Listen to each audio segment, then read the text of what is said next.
Hi, I'm Brett Hansen. If you find this podcast helpful, please subscribe, tell other everyday AI users, and consider writing a short review. Thanks.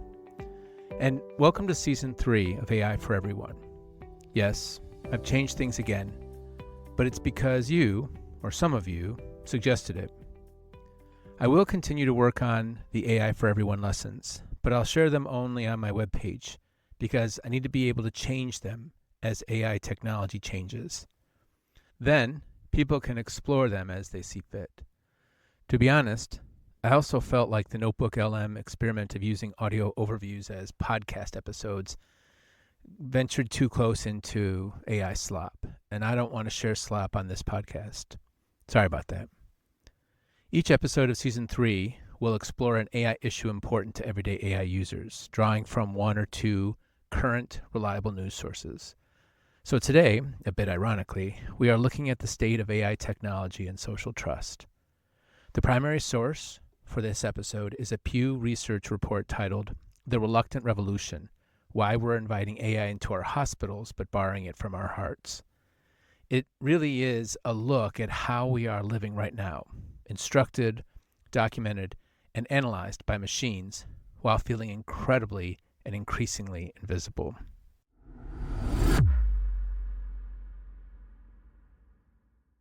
So the scene starts in Las Vegas. At the 2026 Consumer Electronics Show, a full-body Sharpa robot stood with a Fujifilm camera, mechanically capturing the faces of everyone walking by. It's a specific kind of modern irony. We are surrounded by these machines more and more so. They are in our pockets, our clinics, and our classrooms. But as the physical presence of AI grows, more polished and more physically tangible, the data shows our internal hesitation is growing and hardening. According to the Pew Research Center, we are in an AI paradox, an era of record-breaking adoption defined by a deepening crisis of trust. People are using the tools, but they are not sure they believe in them. In my opinion, education and AI mentoring have never been more important. The numbers regarding public sentiment over the last 5 years show mounting concerns. More than half of Americans report feeling more concerned than excited about the role of AI in their daily lives. On the other side, the true believers, those who say they are primarily excited by the technology, have dwindled to 10%. It's interesting to note that over 80% of Chinese citizens feel excited about AI, and 87% generally trust it. Personally, I am excited, but never trust AI providers. You might call me a critical optimist. Now, this is not an American fear of the unknown. It's a reaction to what people have experienced. Between 2021 and 2025, the share of people who are wary of AI rose significantly. In 2021, only 37% of Americans said they were more concerned than excited. As the capabilities of the technology became clearer, the public's perception of its lack of accountability also became clearer. People see the tool, but they don't see the responsibility behind it, especially now that AI is influencing the economy, education, and modern warfare in ways we didn't necessarily agree to. There is a utilitarian pragmatism in how we trust these systems. We seem willing to outsource our biological health to a machine, but we guard our cultural identity. This is the split in the American psyche. We are comfortable with AI acting as a clinical technician, but many of us, especially older Americans, recoil from it acting as a creative or social companion. We accept algorithmic precision in an operating room, but we fear what the report calls algorithmic opacity in our private lives.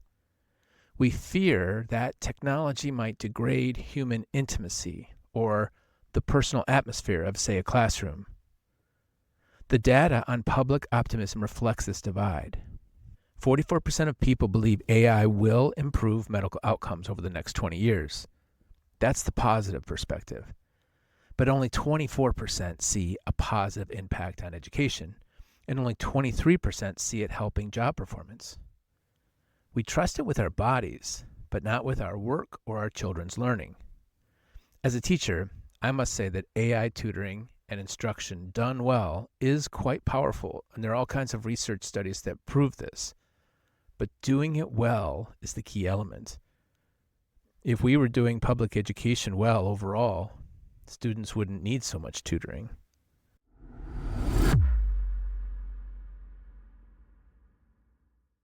There is a vast gap between the people who build AI and the people who live with it. Among AI experts, 56% view the technology's societal impact as a net positive. Among the general public, that number drops to 17%. Experts see a toolkit they can manipulate. The public sees a tide they have to endure. Now, this is a lack of technological sovereignty. It is the sense that we have no say in the system shaping our lives. Almost half of both groups, experts and the public alike, report having little or no control over how AI is used in their lives. More than half of people surveyed say they want more control. This is the emotional core of the current backlash, a feeling that the future is being decided without our input. While older adults struggle with these questions, the younger generation is undergoing a quiet normalization. For them, AI is not a tool, it's more like a co-pilot. This integration starts early. By the age of 11, 21% of children are wearing AI-assisted smartwatches, and some of them now are even wearing meta glasses that can speak directly into their ear canal so people right next to them cannot hear what the AI is telling them. As a teacher, this is something for me to be aware of. Roughly 53% of children are regularly interacting with voice-activated assistants like Siri, Meta, or Alexa. For these kids, the machine has always been listening, and it doesn't worry them. By high school, this intimacy has led to a fundamental shift in how learning is defined. Over 65% of teens and 90% of college students use chatbots to help them with learning. For many of those students, AI models assist with much or most of their schoolwork. Furthermore, 60% of teens report that AI-assisted cheating is common at their schools. We are looking at a generation that views cognitive outsourcing not as a violation of rules, but as a standard utility. I recently learned of a new AI tool called Einstein that can complete almost all of a college student's coursework. But after a little research, I found out that it also works online on K-12 classes that use the learning platform Canvas, which is one of the most common online learning platforms for online education. The skepticism toward AI is also tied to a perception of exclusion. Most Americans believe AI design is controlled by and for a narrow demographic. Only 40% of adults believe that the views of white adults are well represented in AI development. But those figures drop dramatically for other groups. 25% for Asian adults, 19% for Black adults, and only 17% for Hispanic adults. Only 17% of Hispanic adults believe AI is designed for them. There is a similar perception regarding gender, with men understood as the primary authors of the digital future.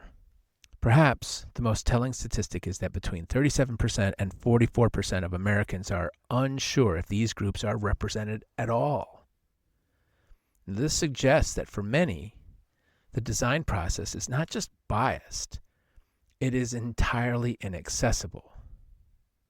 It is a walled garden where the future is decided in secret by a small group of billionaires. This trust divide or trust canyon is most visible in our information ecosystems. Only 9% of Americans use AI as a news source. This low figure is likely due to the fact that 50% of users report encountering inaccuracies or fake news generated by these systems. Now, to be honest, I don't want my students reading the news through AI. But then again, I don't want them or anybody else digesting their news through social media either. So this 9% number should stay low, and I hope it does. But this skepticism extends to other institutions. The public is divided on whether the country can regulate AI effectively. About 44% express trust in regulation, while 47% do not. This lack of confidence is fractured along partisan lines. 54% of Republicans trust the nation's regulatory capacity, compared to just 36% of Democrats. AI has ceased to be, if it ever actually was, a neutral technological advancement and has become a new frontier for political and social polarization. As we look at the trajectory of 2026 and beyond, the narrative is clear. We are a nation in the middle of a reluctant adoption of the most powerful technology ever created.